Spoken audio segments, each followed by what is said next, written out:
দুর্গাপুরের পুরনো আদালত ভবনটি দীর্ঘদিনের পুরনো। এই ভবনে রয়েছে আদালত, পোস্ট অফিস থেকে শুরু করে কয়েকটি গুরুত্বপূর্ণ সরকারি দপ্তর। এই ভবনে ছিল দুর্গাপুর মহকুমা প্রশাসনের দপ্তরটিও। তবে বর্তমানে মহকুমা প্রশাসনের দপ্তরটি নতুন একটি ভবনে স্থানান্তরিত করা হয়েছে। এদিকে দুর্গাপুর মহকুমা আদালতের জন্য নতুন ভবনটি সম্পূর্ণ না হওয়ায় সেখানে পুরোপুরি স্থানান্তরিত করা যাচ্ছে না আদালতটিকে।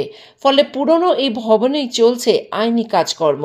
এদিকে বহু পুরাতন এই ভবনটির ভগ্নদশার কারণে অত্যন্ত ঝুঁকি নিয়ে কাজ করতে হয় আইনজীবীদের।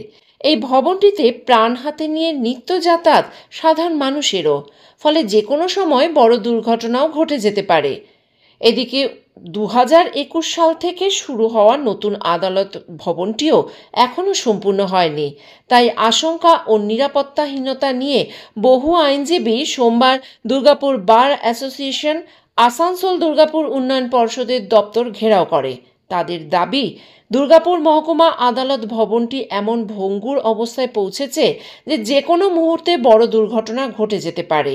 তাই অবিলম্বে নতুন আদালত ভবনটি নির্মাণের কাজ শেষ করার জন্য এডিডিএ থেকে তৎপর ও কার্যকর ভূমিকা নেওয়া একান্তই জরুরি।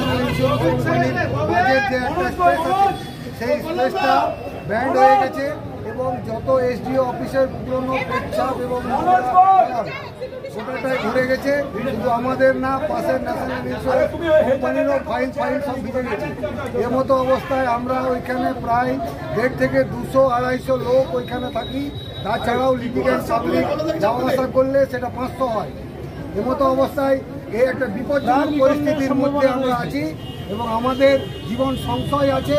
যদি ওইখানে আর বেশি দিন আমরা থাকি তাহলে হয়তো দেখা যাবে যে হুড়মুড় করে কোর্ট মিটিংটা ভেঙে একটা অংশ আমাদের ঘাড়ের উপরে পড়ে গেল এবং সেখানে অনেক জীবনহানি হতে পারে, অনেক লোকের ক্ষতি হতে পারে। ব্যুরো রিপোর্ট, আমার কথা নিউজ।